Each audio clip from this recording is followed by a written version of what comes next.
But I also think it's so important as Black women that we also unlearn some things as well, because it doesn't matter what your race is, what your background is at all.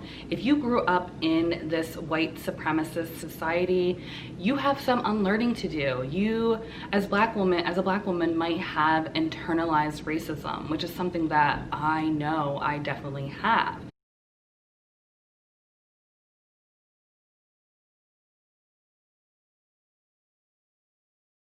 Hi, my name is Heather and I am a mental health therapist. I create videos on all things related to mental health with a special interest in improving self-esteem for Black women and healing racial trauma. So if you are interested in that sort of content, please subscribe because I post videos every single week. In this video, I am going to share 5 self-care and healing techniques that Black women can use to help heal from racial trauma or just to heal from racism overall. I recently learned of the term gendered racism, which is when a person experiences not only racism, but also sexism, which is something as a Black woman I experience on an everyday basis.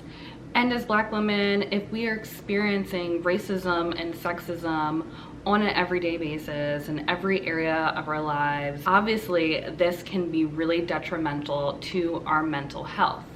You know, racism can specifically impact your mental health by making you feel powerless, by making you second guess yourself in ordinary situations. And it can also make you be at an increased risk to experience depression and anxiety. So that is why it is so important for Black women in particular to make sure that they are prioritizing their mental health and protecting their mental health on an everyday basis. This isn't the time for us to, pull from the strong Black woman narrative. Get rid of that narrative. It is so outdated, and if you really kind of look into the history of it and the racial implications, it is just terrible, and I no longer will be proud to say, oh, I'm a strong Black woman, I can handle it. No, at some points in my life, I am vulnerable, I am weak, and I do want to cry, and it can be tough. And just admitting that it's really hard is making me feel a little bit weird, and that's just not right, because we are human beings too, and we deserve to be cared for, and we need to take the time and give ourselves permission to care for ourselves with everything that is going on in the world, with all the slights that we experience in our daily lives.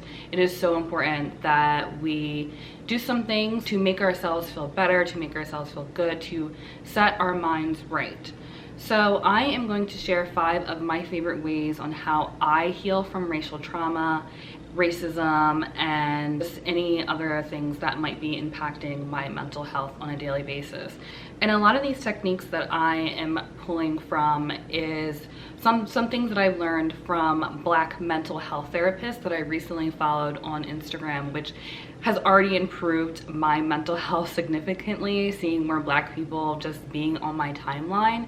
But because I'm following those kinds of people, I am more educated on, I guess, things that are more healing in the Black community or in Black culture or even African culture, which I feel like it almost makes me feel a little bit powerful to reclaim that part of me back instead of trying to ignore and dismiss it. So the first thing that I do want to say that is so important is to be a part of a community of other Black women. And this is something that I definitely have been deprived from growing up. As I have said many times, I grew up in a predominantly white area, and I still live in a predominantly white area. So my chances of meeting another Black person are lower, but also those chances of meeting another Black woman and making friends with them is just really rare. It's so interesting to me how easy it is for me to make another friend that is a Black woman, no matter what age they are, what different area of life that they might be at the time.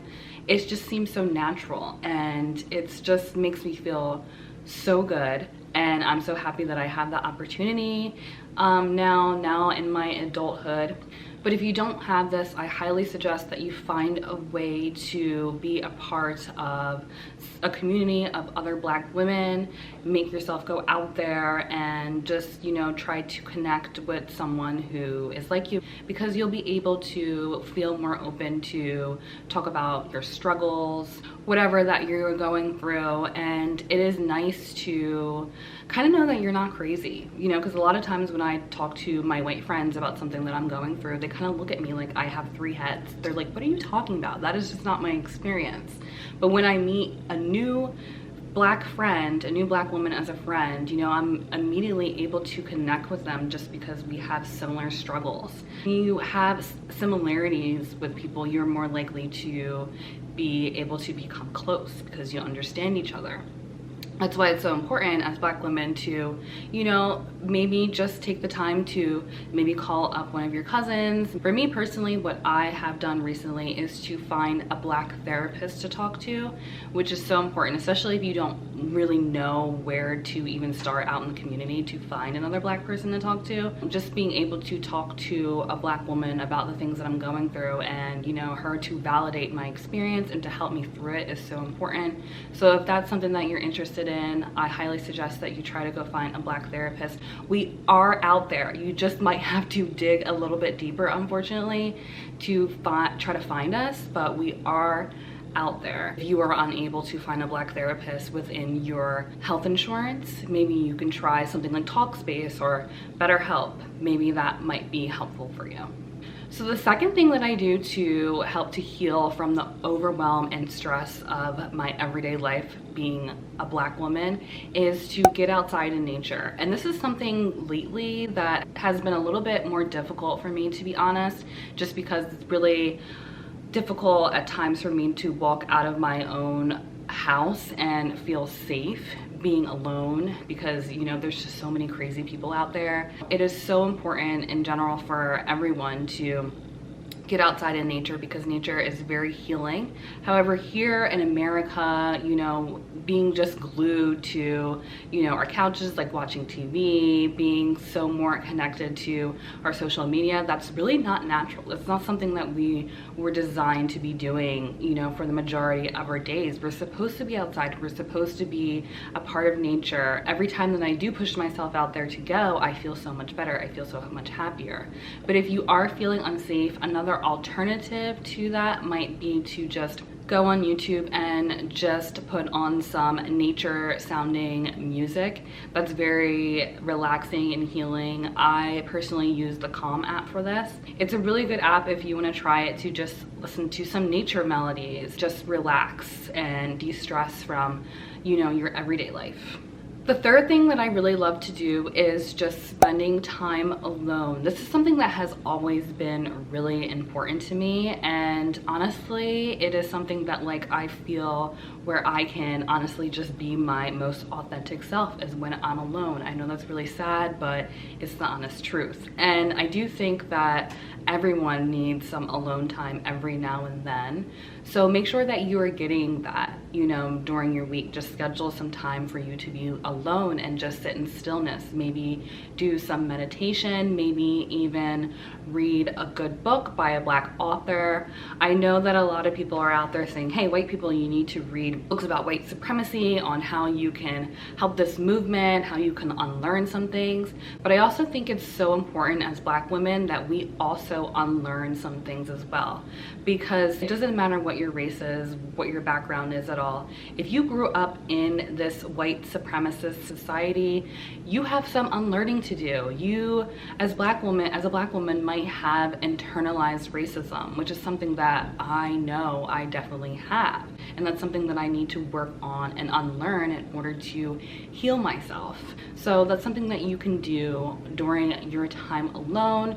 Maybe just even do something fun. Maybe just put on some music and have a dance party. Whatever that looks like for you, just make sure that you schedule some time to do something for yourself in order to just learn who you are, and also to unlearn some things that are just really negative and just honestly not true. The fourth thing that is so important for Black women to do is to make sure that we are releasing racial stress. If you are stressed out, you are tense, you are in a hyperarousal, you are in a flight or fight state, and that's something that like should only be experienced when your life is actually being threatened.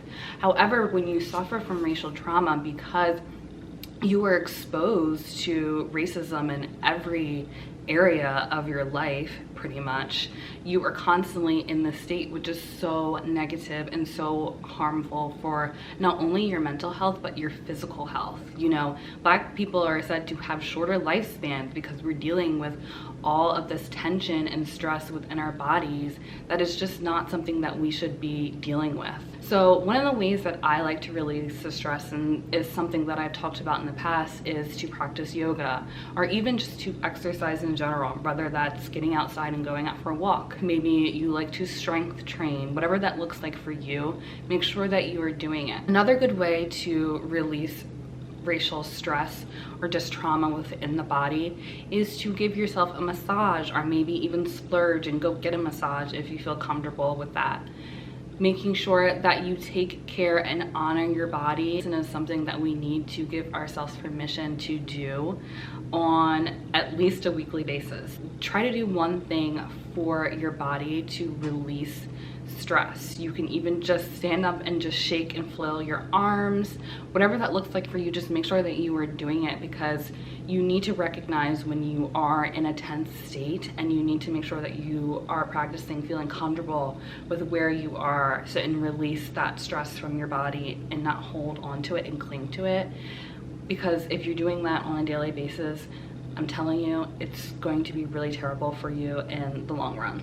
And the last thing that I have been doing and I have been having fun with is just to appreciate my body. Now, there have been some things that I have been kind of looking into on my social media, especially with all the new Black women that I follow who are just educating me on things that I just wasn't really aware of. They say that people who, you know, basically shame people who are larger, who are bigger, and make them, you know, feel less than, is a form of racism, which I think that that is so interesting, because when we just talk about your BMI, for example, which, you know, if you don't know, what people are striving to reach is based off of white people. So your BMI that you're trying to reach, so you can say that you are healthy, you're good, you know, is based off of white people. So I do think that that's something that you guys need to kind of look into, and I need to kind of learn a little bit more for myself as well, just to be able to understand it all. But just appreciate your body. Stop comparing yourself to other people, especially people who look nothing like you, which is something that like I have done majority of my life. I need to stop doing, and as Black women we need to stop doing as well. You need to appreciate the body that you were born in, because you were beautiful too. Black women are gorgeous, and if you need some more convincing, look yourself in the mirror. Just look at yourself. I don't care what society says about what the standard of beauty is. You are the standard of beauty, because this is the body that you're born in, and honestly this might just be as good as it can get, and that's beautiful, that's fine, and that's okay. I would compare myself to other people and think, okay, well, I'll never look like them, so I'm not even going to try to take care of my body anyway, because it will never be the standard of beauty, which just doesn't make any sense, obviously. But it's something that I've definitely turned around, especially within the last couple of years, making sure that I learned ways to take care of my hair. I've started looking into clothes that really fit my body well, and I've also tried to embrace some of my African culture, I guess, with wearing hair wraps. But it's something that I embrace now and I appreciate about myself, and you know, I do things that is helpful for me, no matter what, you know, society says. If it helps me, if it makes me feel good, if it makes me look good, if it's for my body type, for my skin type, then I need to do it, because, you know, I need to honor and appreciate my own body, and that's something that I really encourage you guys to start doing. Those are my 5 things that I have been recently doing to help heal from racial trauma and to just take care of my mental and physical health overall.